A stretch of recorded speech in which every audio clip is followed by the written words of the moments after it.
Ayun, magandang umaga po, Sir, Madam. Ito na po yung sunod na project car po natin. Inumpisan ko na po. Yan, pakita ko lang po sa inyo. Project car na Toyota Small Body na sariwa mga bossing. Ayan, kalas po lahat mga boss. Ayan, para pakita ko po sa inyo na walang bulok po yung mga flooring. Yung iba po dyan sa ganitong edad na small body, butas na po yan. Lalo yung mga dyan, ito, butas na po yan mga bossing. Pero yan, wala pa siyang butas. Ayan o, buo pa siya mga boss. Sa tanda na po nito pero buo pa. Ayan, pasok po tayo sa loob para pakita ko yung kabila. Ayan mga bossing, oh, buo pa siya. Ayan o. Ayan, buo pa mga bossing. Dito, ayan, kinalas ko po kasi ayusin ko po yung mga wiring na yan mga boss.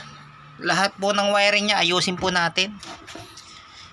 Ayan, ayusin ko lahat po ng wiring yan. Ayan, naka 2D na rin po yan mga bossing. May camera na rin po sa likod niyan. Ako po kasi nagkabit niyan dati nang nasa akin pa to. Ayun mga bossing, abang-abang lang po dito sa project car na Toyota Small Body. Yung Lancer pizza po natin nandoon, pero okay na naman lahat siya. Bablog ko po ng maayos yan mga bossing. Pwede na po yan, yung Lancer pizza na yan boss. Subok na po sa long drive yan, kahit sa inyo na po dalit. Halos lahat po ng issue nyan ay pagawa ko na. Ayan mga upuan nitong small body.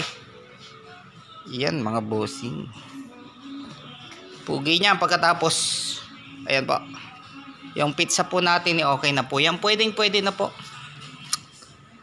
Bablog ko na lang po yan mga bossing. Ayun, maraming salamat po.